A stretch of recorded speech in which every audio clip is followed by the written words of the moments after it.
Dice en el versículo 3: entonces vino la palabra del Señor por medio del profeta Ageo, diciendo: ¿es acaso tiempo para que vosotros habitéis en vuestras casas artesonadas mientras esta casa está desolada? Ahora pues, así dice el Señor de los ejércitos: considerad bien vuestros caminos. Sembráis mucho, pero recogéis poco. Coméis, pero no hay suficiente para que os saciéis. Bebéis, pero no hay suficiente para que os embriaguéis. Os vestís, pero nadie se calienta. Y el que recibe salario en bolsa rota. Así dice el Señor de los ejércitos: considerad bien vuestros caminos. Subid al monte, traed madera y reedificad el templo, para que me agrade de él y yo sea glorificado, dice el Señor. Esperáis mucho, pero he aquí hay poco, y lo que traéis a casa yo lo aviento. ¿Por qué? Declara el Señor de los ejércitos: por causa de mi casa que está desolada, mientras cada uno de vosotros corre a su casa. Por tanto, por causa vuestra, los cielos han retenido su rocío y la tierra ha retenido su fruto. Y llamé a la sequía, yo llamé a la sequía sobre la tierra, sobre los montes, sobre el trigo, sobre el mosto, sobre el aceite, sobre lo que produce la tierra, sobre los hombres, sobre el ganado y sobre todo el trabajo de vuestras manos. Y Zorobabel, hijo de Salatiel, el sumo sacerdote, Josué, hijo de Josadac, y todo el remanente del pueblo obedecieron la voz del Señor su Dios y las palabras del profeta Ageo, como el Señor su Dios la había mandado. Y temió el pueblo delante del Señor. Entonces Ageo, mensajero del Señor, por mandato del Señor, habló al pueblo diciendo: yo estoy con vosotros, declara el Señor. Y despertó el Señor el espíritu de Zorobabel, hijo de Salatiel, gobernador de Judá, y el espíritu del sumo sacerdote Josué, hijo de Josadac, y el espíritu de todo el remanente del pueblo. Y vinieron y comenzaron la obra en la casa del Señor de los ejércitos, su Dios, el día 24 del mes sexto, en el año segundo del rey Darío. Esta es la palabra de Dios.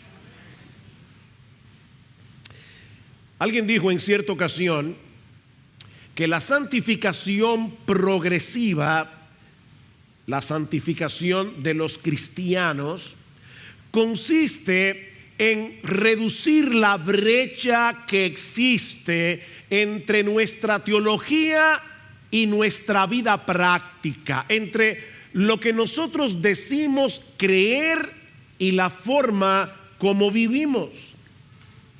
Mis hermanos, nosotros sabemos muchas cosas, y si tú tienes tiempo en el Señor y lees su palabra y escuchas la predicación de su palabra, tú sabes muchas cosas de las Escrituras, pero debemos reconocer que muchas veces somos incoherentes entre lo que sabemos y lo que hacemos.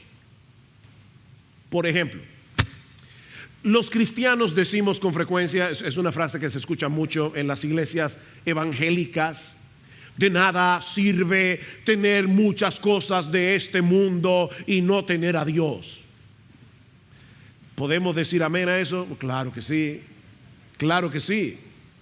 Preferiríamos no tener absolutamente nada siempre que lo tengamos a Él. Wow, eso suena tan espiritual, se oye tan bien en la iglesia el domingo.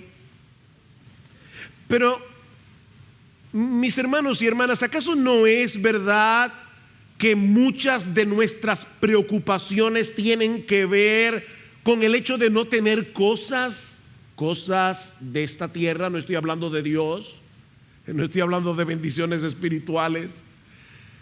Cosas que queremos tener y no tenemos. Tenemos a Dios y somos cristianos, pero en el fondo de nuestros corazones pensamos que Él no es suficiente. Vivimos en una cultura marcadamente materialista que nos impacta, nos influencia en lo más profundo de nuestro ser. Y si no nos mantenemos en guardia, fácilmente seremos atrapados por la idolatría. Y la idolatría no es otra cosa que hacer o buscar nuestro deseo de satisfacción, buscar nuestro deseo de plenitud, buscar nuestra seguridad en las cosas creadas en vez de buscarlas en el Creador. Es dejar de admirar a aquel que es supremamente adorable, supremamente admirable, y comenzar a buscar, a desear más las cosas creadas por Él que a Él. ¿Nunca has cometido ese pecado? Yo sí. Mis hermanos, es por eso que el apóstol Juan termina su primera carta dirigida a un grupo de cristianos en Éfeso, diciéndoles que, ¿cuál es la última frase de primera de Juan? Hijitos, guardaos de los ídolos. Hijitos, guardaos de los ídolos. Y lo que vamos a ver en la mañana de hoy, al continuar con nuestra serie expositiva en el libro de Ageo, es el resultado práctico que se produce cuando no le hacemos caso a esa advertencia. Guardaos de los ídolos implica algo que nosotros tenemos que hacer. Tenemos que estar alertas, tenemos que estar conscientes para poder guardarnos de la idolatría.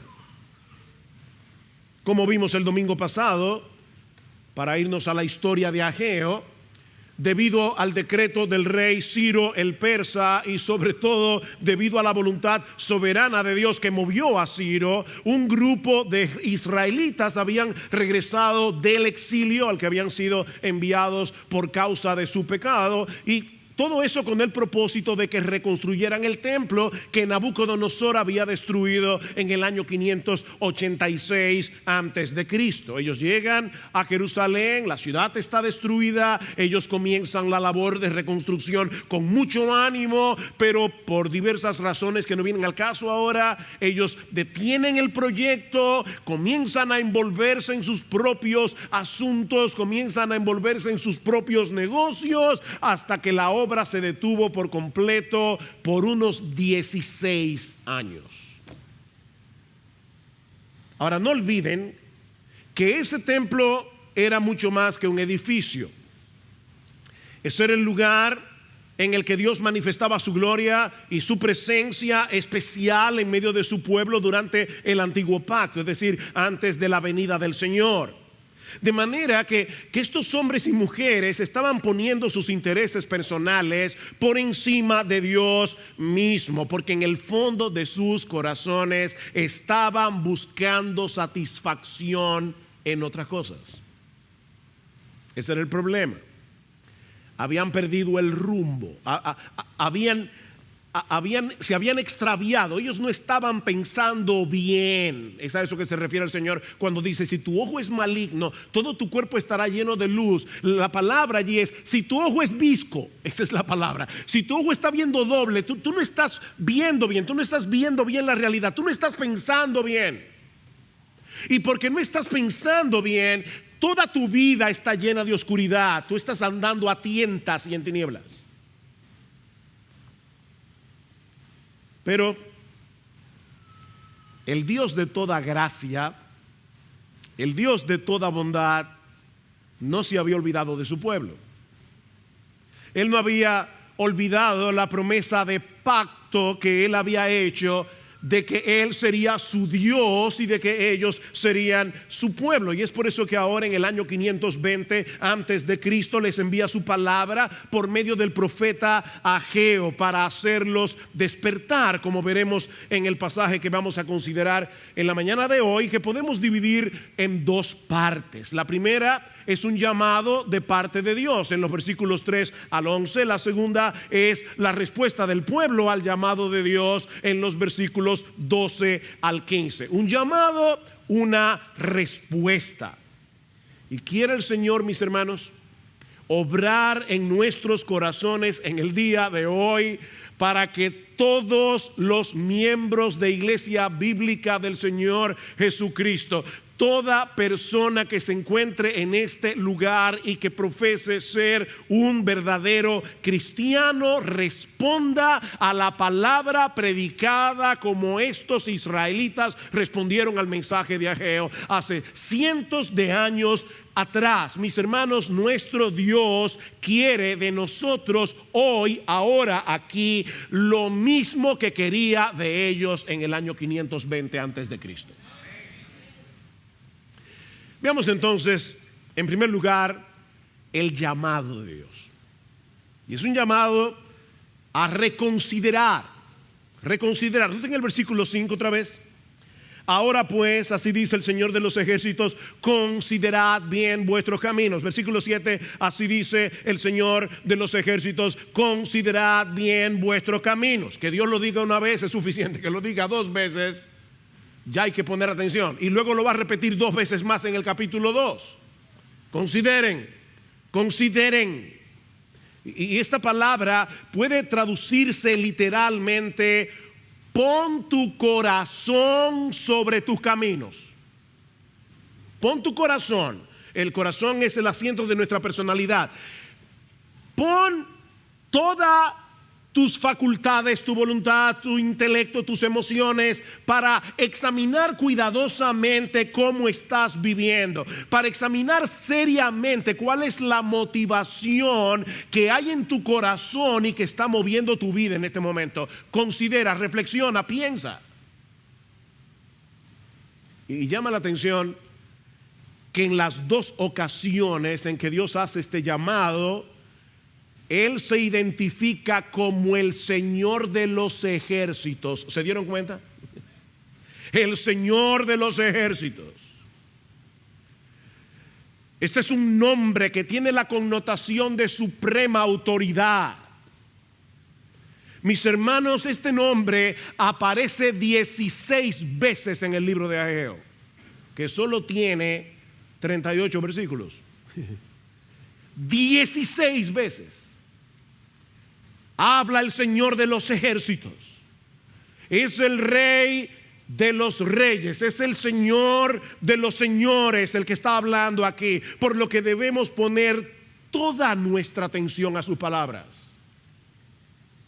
Hay una insistencia en todo este capítulo, no sé si se dieron cuenta, en el hecho de que es Dios mismo el que los está llamando a recapacitar. Versículo 1, vino la palabra del Señor por medio del profeta Ageo.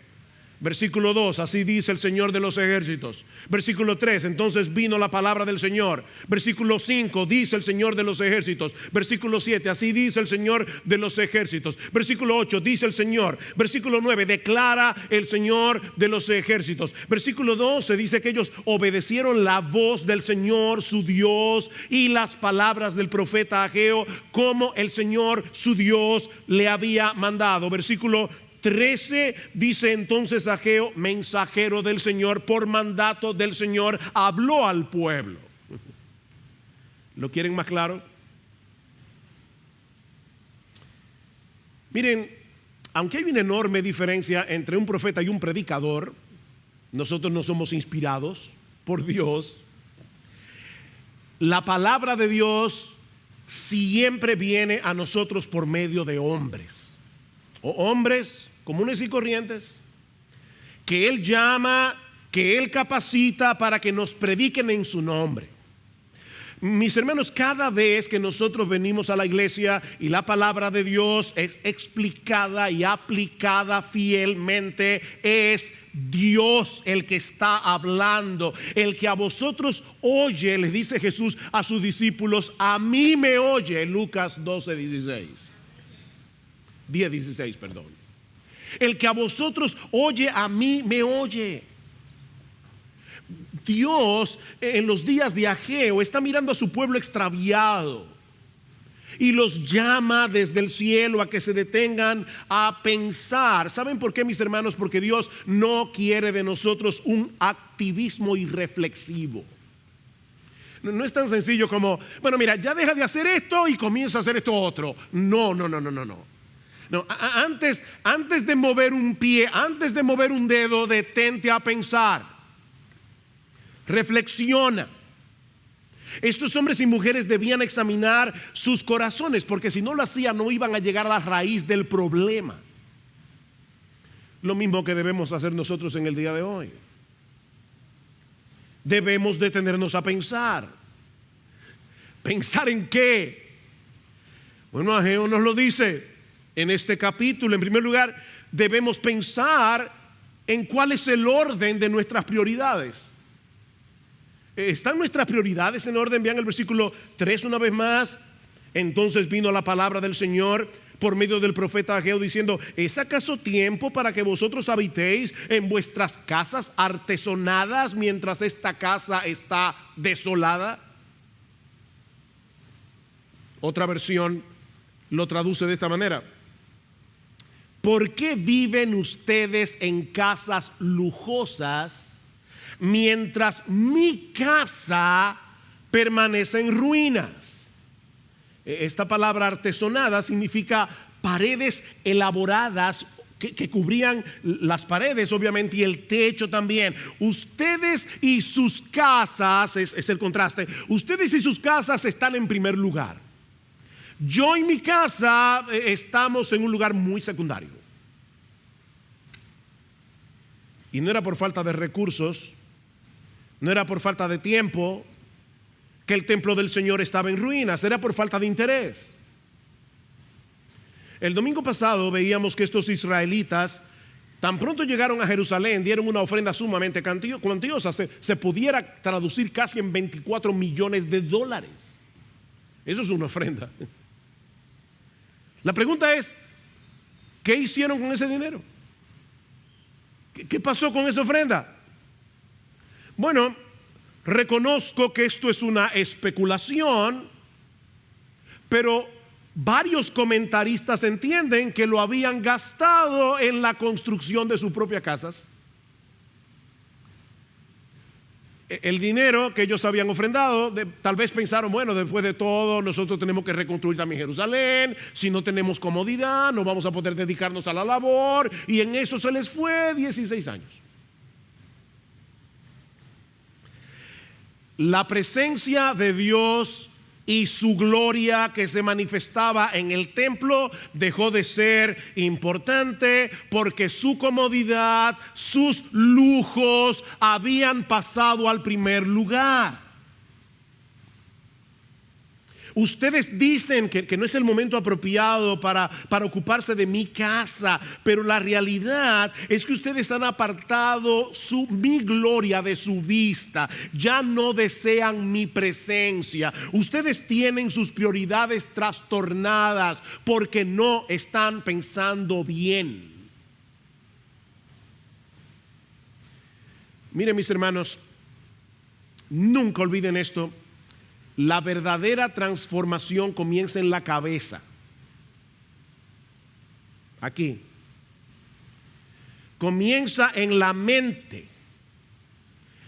Comienza en nuestras convicciones. Esa es la diferencia entre la persuasión y la manipulación. Hay muchos predicadores hoy que manipulan a la gente para moverlos a actuar, pero nosotros persuadimos por medio de la enseñanza de la palabra de Dios. De hecho, en un momento vamos a ver que este mensaje de Ageo está enraizado en las palabras que Dios le había revelado al pueblo cientos de años antes, en los días de Moisés. Así que lo que Ageo está haciendo aquí es llamar al pueblo, o Dios por medio de Ageo, para que piensen bíblicamente. El mismo Ageo estaba siendo bíblico. Él está basándose en una revelación anterior, y es lo que estamos haciendo nosotros en el día de hoy. Tú y yo necesitamos ser transformados por medio de la renovación de nuestro entendimiento, como dice Pablo en Romanos 12:2. Y para que eso sea posible, tenemos que detenernos a examinar nuestras vidas seriamente a la luz de la palabra de Dios. De hecho, cuando termine este culto, ustedes van a ver que el pianista va a tocar algo. No salgas corriendo.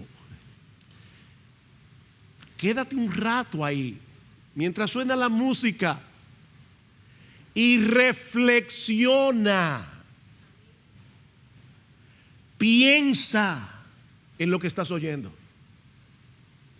Pero Dios también los llama a reflexionar en la profunda insatisfacción que cosechamos cuando ponemos las cosas creadas por encima del Creador. Vean el versículo 6. Sembráis mucho, pero recogéis poco. Coméis, pero no hay suficiente para que os saciéis. Bebéis, pero no hay suficiente para que os embriaguéis. Os vestís, pero nadie se calienta. Y el que recibe salario en bolsa rota. Así dice el Señor de los ejércitos: considerad bien vuestros caminos. Otra vez. Vivían en abundancia y profundamente insatisfechos. ¿Qué dice Salomón en Eclesiastés capítulo 5 versículo 10? El que ama el dinero no se saciará de dinero. Niños, ustedes han recibido en Navidad esos juguetitos que dice que la batería no está incluida. Oye, qué decepción. Yo recuerdo eso muchas veces.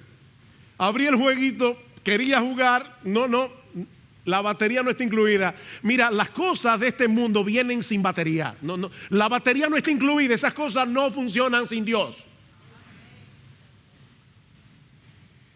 El que ama el dinero no se saciará de dinero, y el que ama el mucho tener no sacará fruto, porque nunca es suficiente. Yo nada más quiero $1 milloncito, pero después uno se pone a pensar, bueno, pues si me da un cáncer y tengo que hacer una quimioterapia, $1 millón, no va a ser suficiente. Le preguntaron una vez, creo que fue a Howard Hughes, ¿cuánto es suficiente? Y él dijo, un poco más, siempre un poco más. Dice Proverbios que nosotros tenemos una sanguijuela. Dame más, dame más, dame más. Mi hermano, mata esa sanguijuela. Mátala. Ahora, el problema no está en el dinero en sí, no me malentiendan, es en el hecho de convertirlo en un ídolo. Es el hecho de tratar de encontrar en las riquezas y en las posesiones ese sentido de seguridad, ese sentido de satisfacción que solo podemos encontrar en Dios. Ellos tenían las cosas esenciales de la vida: comida, bebida, vestido, las mismas cosas que menciona Jesús en Mateo capítulo 6. ¿Se dieron cuenta? No os afanéis por vuestra vida, qué habéis de comer, qué habéis de beber, qué habéis de vestir, las cosas esenciales. Pero no solamente tenían las cosas esenciales, ellos vivían en casas cómodas, ellos vivían en casas lujosas. Pero ninguno de esos bienes podía llenar el vacío de sus corazones. Miren, mis hermanos, si relegamos a Dios a un segundo plano, no importa lo mucho que tengas, no importa lo mucho que acumules, siempre serás un miserable. Se puede ser un rico miserable, se puede ser un pobre miserable que anhela ser rico, pero siempre serás un miserable. Estos israelitas habían olvidado que la tierra prometida era bendita no porque manaba leche y miel, sino porque Dios había prometido estar ahí. No era la leche y la miel, era Dios que hacía que la tierra fuera bendita. Pretender disfrutar de la bendición de la tierra olvidándose del proveedor era una locura total, porque el mayor regalo, la mayor bendición que Dios nos ha dado es Él. Él es nuestra mayor bendición. Es por eso que Dios también los llama a poner primero lo primero. Otra vez, Jesús en Mateo 6. Buscad primeramente el reino de Dios y su justicia. Bueno, eso es lo que Ageo está diciendo aquí. Busquen primero lo primero, para que puedan volver a disfrutar de la bendita bendición de su presencia en medio de ellos. Versículo 8: subid al monte, traed madera y reedificad el templo, para que me agrade de él y yo sea glorificado, dice el Señor. No debemos actuar sin reflexionar pero tampoco debemos dedicarnos a una vida contemplativa. No hago nada porque estoy pensando. Alguien ha dicho, la acción sin reflexión es imprudente, pero la reflexión sin acción es estéril. Examina tu vida, pero no te quedes ahí, ahora debes actuar. Es lo que le está diciendo Dios al pueblo. Suban al monte, busquen madera, reconstruyan mi casa. Y otra vez, miren cuál es la motivación: para que me agrade de él, es decir, del templo. Yo me voy a agradar de esa casa por lo que esa casa representa, y yo sea glorificado, dice el Señor. ¿Se están dando cuenta de lo que está pasando aquí? Dios les está diciendo, busquen primero mi gloria, busquen primero mi reino, lo demás es añadidura. Pero si ustedes ponen mis intereses por encima de vuestros intereses, al final entonces entenderéis y experimentaréis verdadera satisfacción. Es el orden que está trastornado. Ahora, hay algo interesante aquí que yo no quiero que ustedes dejen de notar, es importante. Cuando lleguemos al capítulo 2, la semana que viene, si el Señor lo permite, vamos a ver que en comparación con el templo de Salomón, este templo que ellos iban a reedificar no era nada extraordinario. Sin embargo, ¿qué está diciendo Dios aquí? Yo voy a ser glorificado en ese templo. Porque eso no depende de cuán espectacular quede el edificio. Eso depende de que yo esté ahí.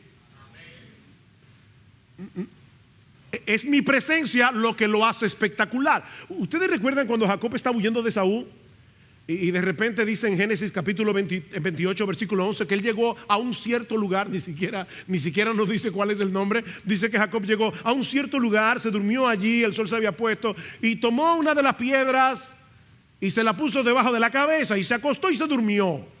Increíble, Jacob está en medio de la nada con una piedra funcionándole de almohada. Pero en ese lugar tan ordinario, en ese lugar tan común y corriente, Dios vino a encontrarse con él y eso lo cambió todo. Dice en el versículo 16, que despertó Jacob de su sueño y dijo, ciertamente el Señor está en este lugar y yo no lo sabía, y tuvo miedo y dijo, cuán imponente es este lugar. Esto no es más que la casa de Dios y esta es la puerta del cielo. ¡Qué visión! El día anterior era un campo, ahora es un lugar imponente. Mis hermanos, la presencia de Dios en una iglesia no depende de la magnificencia del edificio. No depende de contar con un acompañamiento musical espectacular para el tiempo de alabanza. No depende de que nosotros planifiquemos un culto tipo Disney. No. Miren, podemos estar en un edificio súper sencillo, cantar a capela, o en medio de la nada. Pero si Dios viene a nosotros con su palabra, de repente lo ordinario se convierte en algo imponente porque Él está ahí. Él está ahí. Escuchen lo que Dios le dice a Israel, y este pasaje siempre me ha chocado. Luego de darle los 10 mandamientos en Éxodo 20, dice, altar de tierra harás para mí y sacrificarás sobre él tus holocaustos. Dios, perdona, pero un altar de tierra, mira, nosotros podemos buscar algo más bonito. Es más, vamos a buscar una diseñadora de interiores Yo no quiero diseñadora de interiores. Yo quiero un altar de tierra. Y de hecho, más adelante dice, tampoco lo quiero de piedras labradas.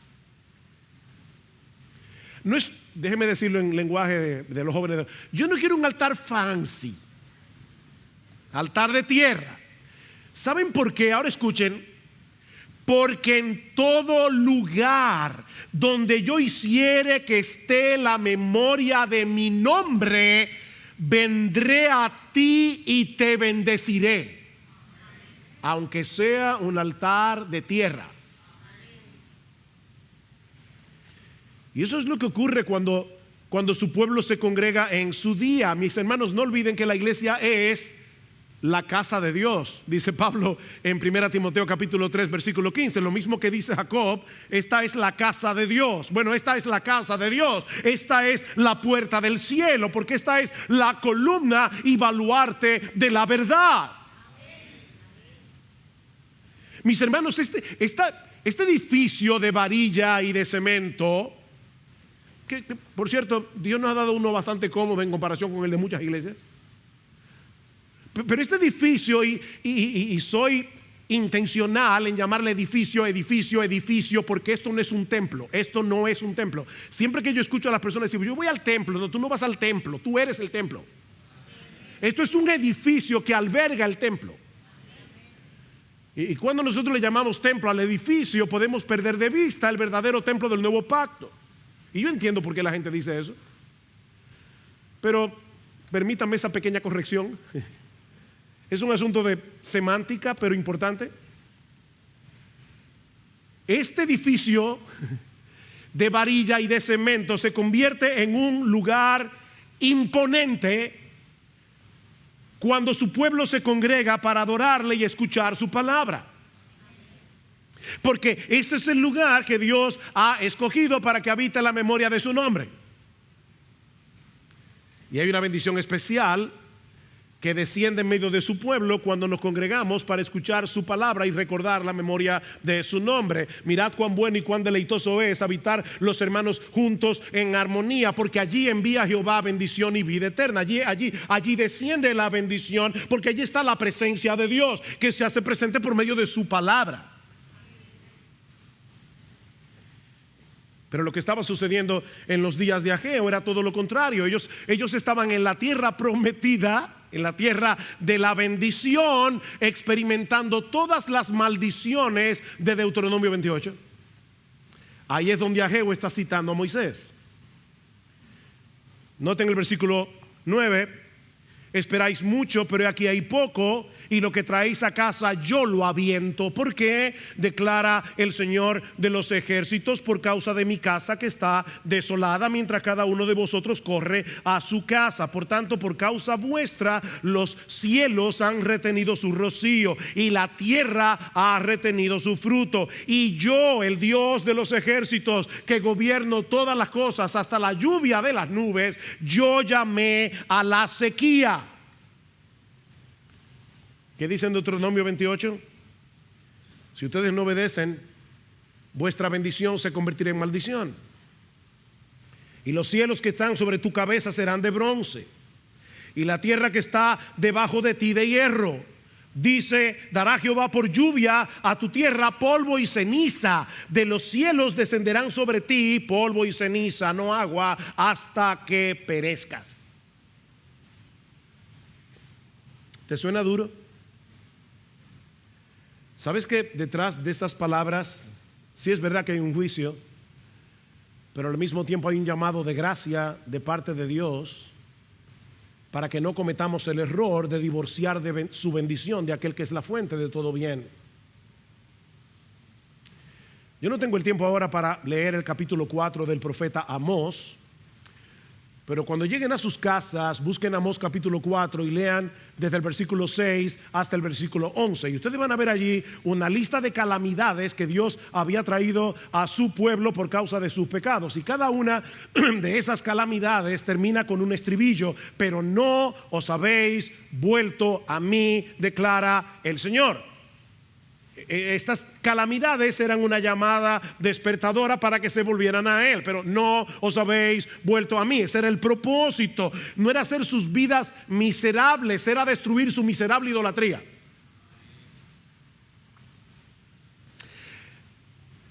Mis hermanos, nuestro Dios es tan bueno que muchas veces Él nos quita un bien menor para darnos uno mayor, infinitamente mayor. Y ese bien infinitamente mayor, obviamente, es Él. Así que Dios te quita un bien menor para que lo busques a Él, para que te vuelvas a Él, para que te arrepientas de tu pecado, para que destruyas tu idolatría, para que destruyas ese altar y vuelvas a poner a Dios en el lugar que le corresponde. Porque Dios es bueno y Él quiere darnos su mayor bendición. Ahora, hermanos, ¿cómo nosotros podemos aplicar todo esto en términos concretos en el contexto de nuestra vida aquí y ahora? Nosotros no estamos en el 520 antes de Cristo, no tenemos que subir a ningún monte. ¿Cómo podemos aplicar esto? Bueno, obviamente lo primero es nuestra propia comunión con Dios. Todo el problema aquí es: ustedes están perdiendo de vista mi presencia, es mi comunión lo que importa. Y Dios nos ha provisto muchos medios a través de los cuales nosotros podemos tener comunión con Él. Nos ha provisto su palabra, nos ha provisto la oración, nos ha provisto la iglesia, congregarnos en su iglesia, en su día, en medio de su pueblo. Nos ha dado la cena del Señor. Mis hermanos, el asunto no es leer la Biblia, orar, venir a la iglesia, participar de la cena en una forma mecánica, sino con el propósito intencional de encontrarnos con Él, de conocerlo a Él, de deleitarnos en Él. Y lo mismo podemos decir de la obediencia.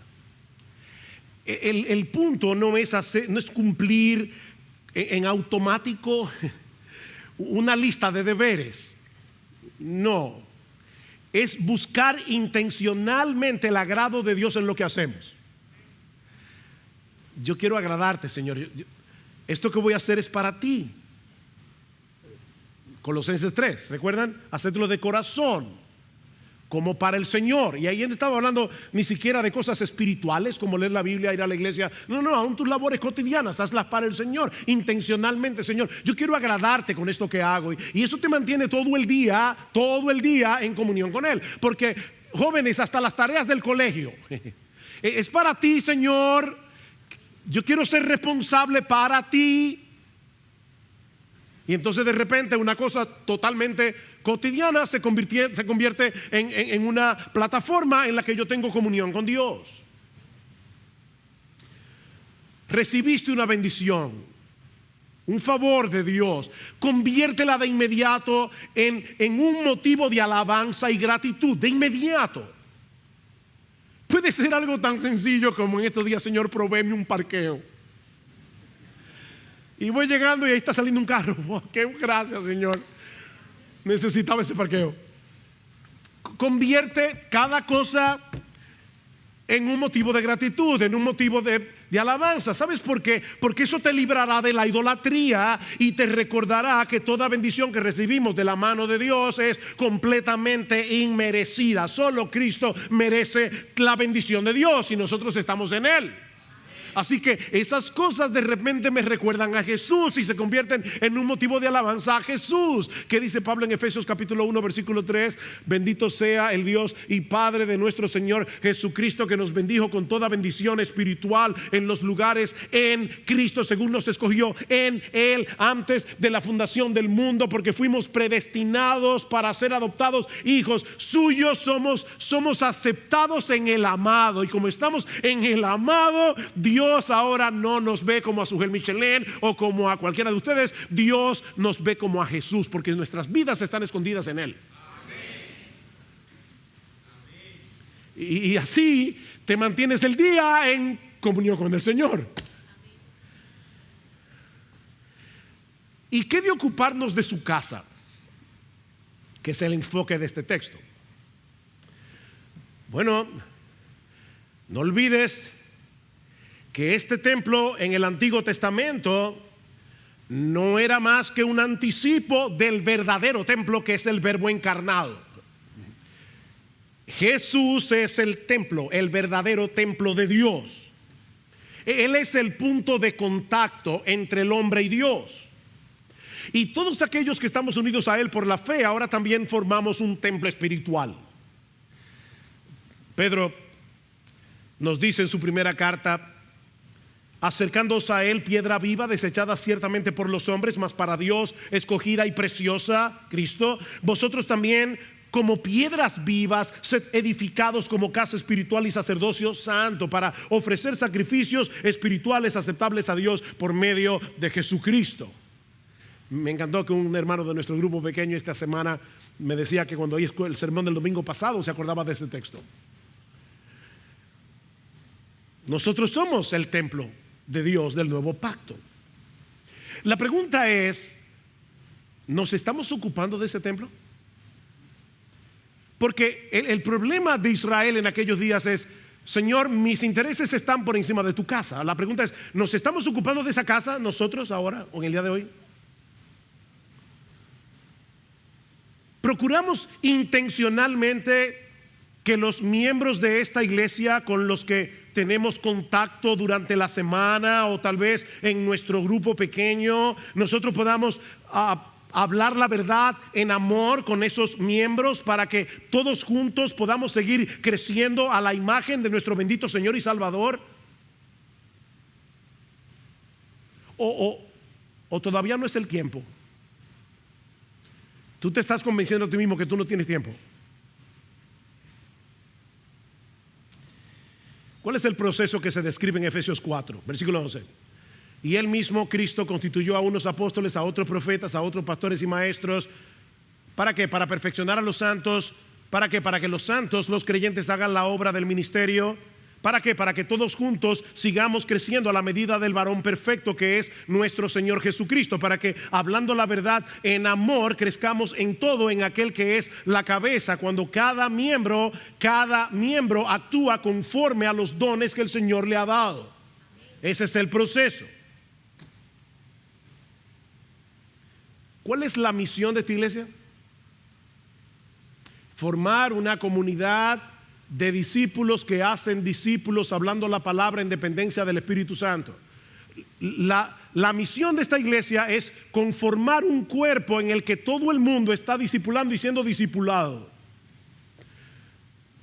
¿Ves? No tienes que hacer algo extraordinario, es simplemente ocuparte en un momento dado de bendecir a otro creyente para que siga conformándose a la imagen de Jesús. Tú también estás luchando con lo mismo, pero se están ayudando mutuamente.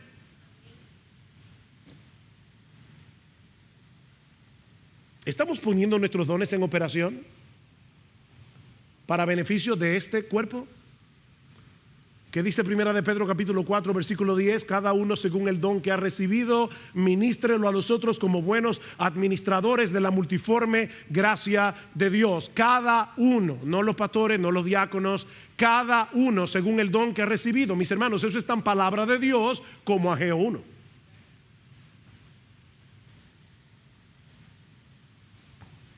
Al inicio de este culto se hizo un llamado a los miembros de IBCJ. Necesitamos hermanas para que cuiden en cuna y corral.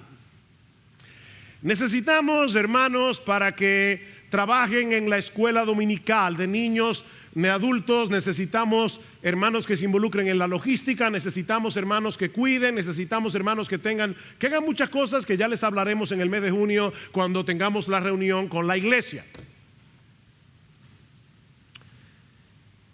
¿Tú estás dispuesto? ¿Tú estás dispuesta?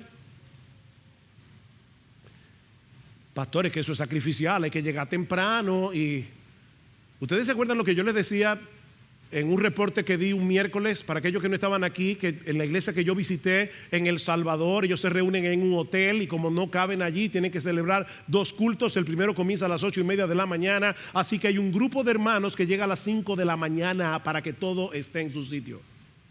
5 de la mañana, todos los domingos.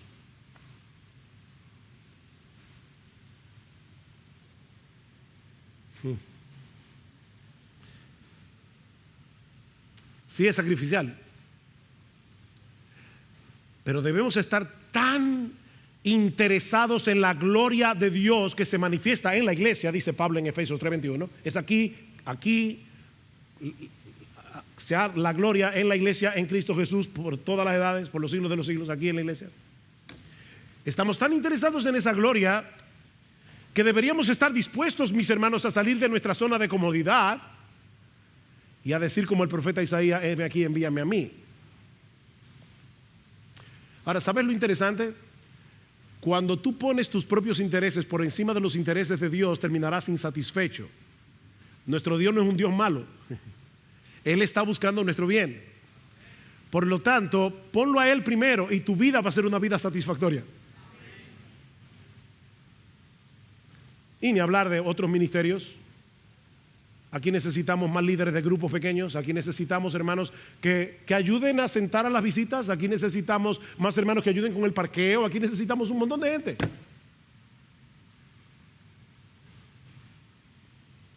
No es falta de tiempo, mis hermanos. No, por favor, no te engañes a ti mismo. No sigas cometiendo ese error, porque es contra tuya que lo estás cometiendo. No es falta de tiempo, no es falta de recursos, es un problema de perspectiva, es un problema de interés. En nuestra lista de prioridades nosotros debemos poner primero lo primero. Pon tu delicia en el Señor. ¿Recuerdan? Salmo 37:4.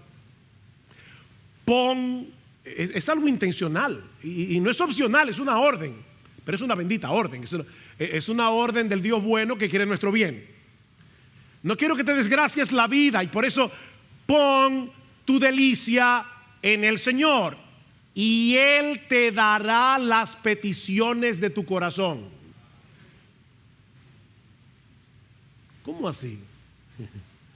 O que cuando Dios es tu delicia, tus prioridades estarán en su lugar y por lo tanto tus oraciones serán adecuadas conforme a su voluntad, y por lo tanto Él te concederá las peticiones de tu corazón, porque tu corazón está afinado con el suyo.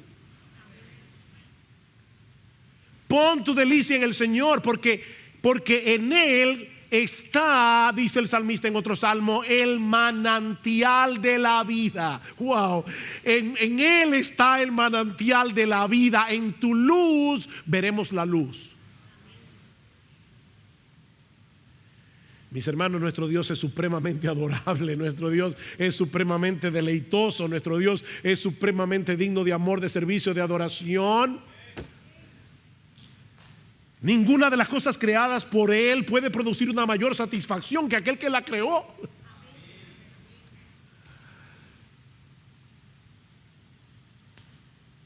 Ese fue el llamado de Dios en los días de Ageo. ¿Y cómo respondió el pueblo? Bueno, eso nos lleva a nuestro segundo encabezado, la respuesta del pueblo al llamado de Dios. Versículo 12. Y Zorobabel, hijo de Salatiel, el sumo sacerdote, Josué, hijo de Josadac, no se preocupen, esto lo veremos más brevemente, y todo el remanente del pueblo obedecieron la voz del Señor su Dios y las palabras del profeta Ageo, como el Señor su Dios le había mandado, y temió el pueblo delante del Señor. Entonces Ageo, mensajero del Señor, por mandato del Señor, habló al pueblo diciendo: yo estoy con vosotros, declara el Señor. Y despertó el Señor el espíritu de Zorobabel, hijo de Salatiel, gobernador de Judá, y el espíritu del sumo sacerdote Josué, hijo de Josadac, y el espíritu de todo el remanente del pueblo. Wow, qué respuesta. Y aquí vemos una vez más esa mezcla misteriosa entre lo divino y lo humano. Dios nos envía su palabra por medio de un hombre. Dios nos llama a considerar seriamente lo que escuchamos, es decir, hay algo que nosotros tenemos que hacer, es nuestra responsabilidad. Nosotros tenemos que digerir la palabra de Dios. Mis hermanos, verdad que no es meditada, verdad que no es asimilada. Esto no funciona en automático tampoco. No es porque tú vengas a la iglesia y pongas tu cuerpo ahí. Yo vine a la iglesia el domingo. That's not the question, esa no es la pregunta. El punto no es que tu cuerpo esté ahí, es que todo tú estés ahí, escuchando la palabra con atención, bebiéndote la palabra, digiriendo la palabra. Eso es algo que tú y yo tenemos que hacer en nuestra responsabilidad. Pero al mismo tiempo, la razón que los mueve a ellos a hacer lo que Ageo estaba diciendo es que ellos reconocieron la voz de Dios detrás de la voz de Ageo. ¿Se dieron cuenta? Versículo 12. Obedecieron la voz del Señor su Dios y las palabras del profeta Ageo. Por fin, ¿eran las palabras de Ageo o eran las palabras de Dios? Pero aquí dice que eran las palabras de Ageo. ¿Eran las palabras de Ageo o eran las palabras de Dios? Sí, eran las palabras de Dios por medio de las palabras de Ageo. Es Ageo el que está hablando. Y es Dios el que está hablando por medio de la voz de Ageo. No lo entiendo, pastor, yo tampoco. Pero ese es el misterio de la revelación. Y entonces ellos reaccionan, porque como digo, ellos están oyendo a Ageo, pero están oyendo a Dios. Y le temieron al Señor. Lo leyeron en el versículo 12. Y temió el pueblo delante del Señor. Esta clase de temor es muy diferente a ese terror, a ese miedo que nos invade cuando sabemos que estamos delante de un peligro, delante de algo que nos puede dañar. No, este temor del que se habla aquí es un sentido de asombro, es un sentido de reverencia ante la belleza, la gloria, la majestad de Dios que nos está hablando. El Dios del cielo me está hablando.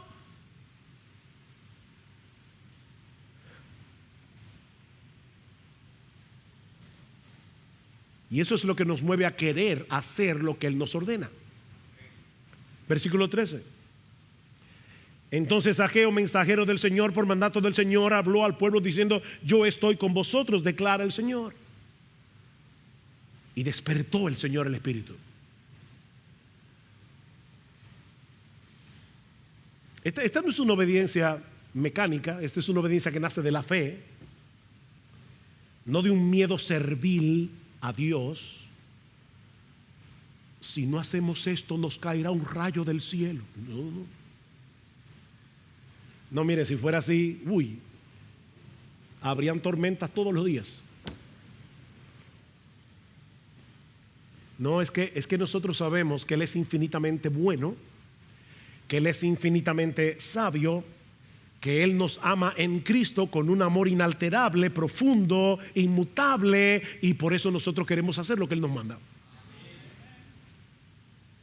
Es por fe que andamos. Pero al mismo tiempo Ageo reconoce que detrás de la reacción sorprendente que tuvo el pueblo, el Espíritu de Dios los estaba despertando. ¿Ven? Versículo 14: y despertó el Señor el espíritu de Zorobabel, hijo de Salatiel, gobernador de Judá, el espíritu del sumo sacerdote, hijo de Josadac, el espíritu de todo el remanente del pueblo. El Espíritu de Dios, versículo 5 del capítulo 2, que dice: conforme a la promesa que os hice cuando salisteis de Egipto, mi espíritu permanece en medio de vosotros, no temáis. ¿Quién los despertó? El Espíritu Santo. El Espíritu despertó el espíritu de ellos por medio de la palabra. Es interesante que en Esdras capítulo 1 versículo 1 dice que Dios despertó el espíritu de Ciro. La misma palabra de Ageo. Dios despertó el espíritu de un rey impío para que decretara el regreso del pueblo. Y luego dice en el versículo 5 que Dios despertó el espíritu del pueblo para que le pusieran mano a la obra. El Espíritu de Dios, obrando por medio de la palabra de Dios, despertó al pueblo. Ahora, ¿saben qué? Ni Ciro ni el pueblo actuaron como robots programados para obedecer. Ellos tomaron una decisión, porque previamente Dios había obrado en su corazón. Otra vez, pastor, no lo entiendo. Yo tampoco. Porque yo sé que cuando yo tomo una decisión, yo tomo una decisión. Qué profundo, ¿verdad? Yo decido hacer lo que decido y hago lo que hago, yo lo hago. Pero lo que yo no sé es que de una forma misteriosa el Espíritu Santo está obrando en mí para que cuando yo hago algo bueno, la gloria se la lleve Él. Es una que dice Pablo en Filipenses capítulo 2 versículo 12 al 13: ocupaos en vuestra salvación con temor y con temblor. ¿Por qué? Porque Dios es el que en vosotros produce el querer como el hacer por su buena voluntad. El misterio de la obediencia. Dios obra en nosotros por medio de su Espíritu, por medio de su palabra, para que seamos movidos a actuar, y sin embargo sigue siendo nuestra decisión. Ellos decidieron reanudar el proyecto de construcción, y dice en el versículo 14 que comenzaron la obra de la casa del Señor de los ejércitos su Dios el día 24 del mes sexto, en el segundo año del rey Darío. Alguien me preguntará: ¿y por qué tardaron tanto? Porque el mensaje vino el día primero y ellos comenzaron a reconstruir el 24. ¿Qué pasó en esos 23 días? Mis hermanos, aquí no dice que ellos tardaron 23 días en obedecer. Lo que dice el texto es que ellos tardaron 23 días en comenzar la obra, pero habían algunas cosas que ellos tenían que hacer. Había que recoger todos los escombros, toda la basura que se había acumulado en el lugar del templo por 16 años. Había que buscar los materiales, había que preparar los materiales, había que preparar los equipos de construcción. Esta obra era monumental, esto requería una gran planificación. Así que ellos no obedecieron a Ageo 23 días después. Ellos comenzaron la reconstrucción 23 días después. Pero miren, hermanos, cuando es el Dios soberano el que habla, el mismo que entregó a su Hijo para librarnos de la condenación y de la esclavitud del pecado, toda dilación en el camino de la obediencia es inapropiada.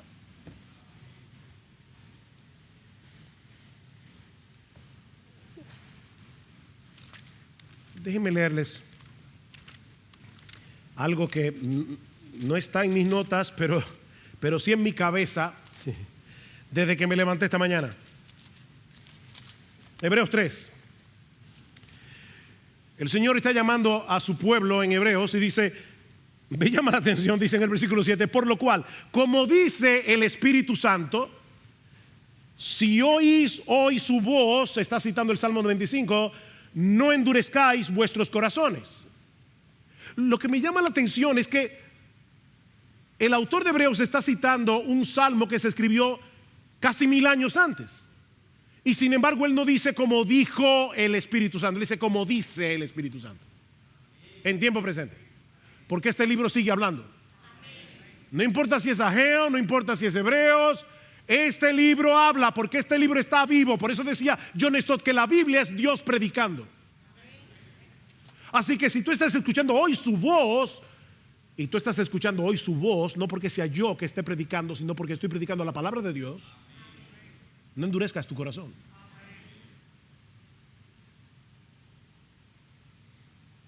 ¿Qué decían ellos al principio? Este no es el momento más apropiado. Pero Dios habló por medio de Ageo y de inmediato pusieron manos a la obra. Mis hermanos, cuánto más nosotros que entendemos mejor que ellos el significado de ese templo. Ellos estaban contemplando apenas una sombra de algo mucho más glorioso, la encarnación del Hijo de Dios que se hizo hombre para morir en una cruz, para redimirnos de nuestros pecados, para comprarnos para Dios, para adoptarnos como hijos suyos y hacer de nosotros su templo. Este templo, mis hermanos, simbolizaba el Evangelio. ¿Se dan cuenta?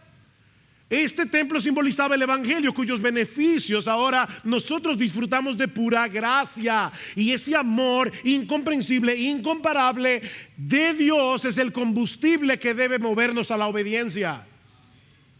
El amor de Cristo nos constriñe pensando esto, que si uno murió por todos, luego todos murieron y por todos murió, para que los que viven ya no vivan para sí, sino para aquel que murió y resucitó por ellos. El amor de Cristo, ese es el combustible. Oh, mis hermanos, no estamos solos en el camino de la obediencia. Así como Dios les asegura a los israelitas en los días de Ageo: yo estoy con vosotros. Lo vieron en el versículo 13: yo estoy con vosotros. Así nuestro Emmanuel, Dios con nosotros, ha prometido: yo estoy con ustedes todos los días hasta el fin del mundo. Nuestro Emmanuel. Él habita en nosotros por su Espíritu y está obrando en nosotros para que podamos movernos deleitosamente en el camino de su voluntad. Así que, mi hermano, reflexiona, mi hermano, examínate, y en dependencia del Espíritu Santo, ahora, aquí, en este momento, no mañana, no pasado, ahora, toma la determinación de poner primero lo primero. Oh, que el Señor nos ayude en esta hora, de tal manera que podamos decir como el salmista: ¿a quién tengo yo en los cielos sino a ti? Y fuera de ti nada deseo, nada deseo. En la tierra mi carne y mi corazón desfallecen, mas la roca de mi corazón y mi porción es Dios para siempre.